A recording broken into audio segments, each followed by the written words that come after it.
नमस्कार दोस्तों, मैं doctor Anil Kumar Yadav, assistant professor in political science. आज हम बीए पार्ट सेकंड की पुस्तक भारतीय शासन एवं राजनीति के टॉपिक राज्य विधानसभा के कार्य एवं शक्तियों के बारे में विचार विमर्श करेंगे। जिन राज्यों में विधानमंडल एक सदनीय है, वहाँ पर विधानमंडल की सभी शक्तियों का प्रयोग विधानसभा द्वारा किया जाता है, तथा जिन राज्यों में विधानमंडल के 2 सदन हैं, वहाँ पर भी विधानसभा विधान परिषद की बजाय अधिक प्रभावशाली है। विधानसभा की जो विधायनी शक्तियाँ हैं वो ये है कि राज्य सूची तथा समवर्ती सूची के सभी विषयों पर कानून बनाने का अधिकार विधानसभा को प्राप्त है। मूल रूप से राज्य सूची में 66 विषय तथा समवर्ती सूची में 47 विषय है। यदि विधानमंडल द्विसदनात्मक है तो विधेयक विधानसभा से पारित होकर विधान परिषद के पास जाता है, और विधान परिषद यदि उस विधेयक को रद्द कर दे या 3 महीने तक उस पर कोई कार्रवाई नहीं करे या उस विधेयक में ऐसे संशोधन कर दे जो विधानसभा को स्वीकृत ना हो, तो विधानसभा उस विधेयक को दोबारा पास कर सकती है और उसे दोबारा विधान परिषद के पास भेजा जा सकता है। यदि विधान परिषद उस बिल पर दोबारा 1 महीने तक कोई कार्रवाई ना करे या दोबारा उसे रद्द कर दे या उस विधेयक में ऐसे संशोधन कर दे जो विधानसभा को स्वीकृत ना हो, तो ऐसी तीनों ही अवस्थाओं में यह बिल दोनों सदनों द्वारा ही पारित समझा जाएगा। दोनों सदनों या एक सदन से पारित होने के बाद बिल राज्यपाल के पास जाता है। राज्यपाल उस बिल पर अपनी स्वीकृति दे सकते हैं या फिर उस बिल को राष्ट्रपति की स्वीकृति के लिए भेज सकते हैं या उसे दोबारा विचार विमर्श करने के लिए निर्देशों या बिना निर्देशों के सदन को वापस भी कर सकते हैं। परंतु यदि विधानसभा या विधानमंडल उस बिल को दोबारा पास करके भेजे तो राज्यपाल को उस पर अपनी अनिवार्य स्वीकृति देनी पड़ेगी। अब विधानसभा की वित्तीय शक्ति है। विधानसभा का राज्य के वित्त पर नियंत्रण होता है और धन विधेयक केवल विधानसभा में पेश हो सकता है। वित्तीय वर्ष के प्रारंभ होने से पहले राज्य का वार्षिक बजट भी इसी के सामने प्रस्तुत किया जाता है, इसी सदन में प्रस्तुत किया जाता है।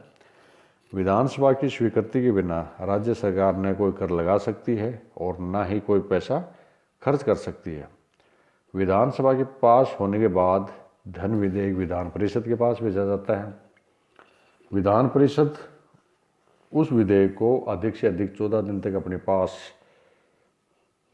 रोक सकती है। विधान परिषद चाहे धन विधेयक को रद्द करे या 14 दिन तक उस पर कोई कार्रवाई ना करे तो भी वह दोनों सदनों द्वारा पारित समझा जाता है और राज्यपाल की स्वीकृति के लिए उसे भेज दिया जाता है, जिसे धन विधेयक पर अपनी स्वीकृति देनी ही पड़ती है। राज्यपाल धन विधेयक को पुनर्विचार के लिए नहीं लौटा सकते। कार्यपालिका पर नियंत्रण। विधान परिषद को कार्यकारी शक्तियां मिली हुई है। विधानसभा का मंत्री परिषद पर पूर्ण नियंत्रण है। मंत्री परिषद अपनी समस्त कार्य एवं नीतियों के लिए विधानसभा के प्रति उत्तरदायी है। विधानसभा के सदस्य मंत्रियों की आलोचना कर सकते हैं, प्रश्न और पूरक प्रश्न पूछ सकते हैं। देखिए, संसदात्मक शासन व्यवस्था की एक विशेषता ये होती है कि इसमें कार्यपालिका का निर्माण विधायिका में से होता है और कार्यपालिका विधायिका के प्रति उत्तरदायी होती है। अर्थात उसे जब तक विधायक व्यवस्थापिका में अर्थात विधानसभा में विश्वास मत हासिल है तभी तक कार्यपालिका कार्य कर सकती है। विधानसभा चाहे तो मंत्रिपरिषद को हटा भी सकती है। विधानसभा मंत्रिपरिषद के विरुद्ध अविश्वास प्रस्ताव पास करके अथवा धन विधेयक को अस्वीकृत करके तथा मंत्रियों के वेतन में कटौती करके अथवा सरकार के किसी महत्वपूर्ण विधेयक को अस्वीकृत करके मंत्रिपरिषद को त्यागपत्र देने के लिए मजबूर कर सकती है। अब विधानसभा के संवैधानिक कार्य क्या है? राज्य विधानसभा को संविधान में संशोधन करने का कोई महत्वपूर्ण अधिकार प्राप्त नहीं है। संशोधन करने का अधिकार संसद को ही है, परंतु संविधान में कई ऐसे अनुच्छेद हैं जिनमें संसद अकेले संशोधन नहीं कर सकती। ऐसे अनुच्छेदों में संशोधन करने के लिए आधे राज्यों की विधानमंडलों की स्वीकृति भी आवश्यक होती है। अतः विधान परिषद के साथ मिलकर विधानसभा संविधान में भाग लेती है। अब विधानसभा के चुनाव संबंधी कार्य। विधानसभा के निर्वाचित सदस्यों को राष्ट्रपति के चुनाव में भाग लेने का अधिकार है। यह अधिकार विधान परिषद के सदस्यों को प्राप्त नहीं है।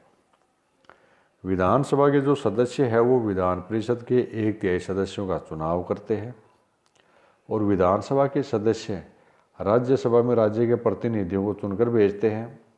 राज्य विधानसभा के सदस्य अपने में से एक को अध्यक्ष तथा किसी दूसरे को उपाध्यक्ष चुनते हैं। तो ये हमने आज विचार विमर्श किया राज्य विधानसभा की शक्तियों और कार्यों के बारे में। धन्यवाद।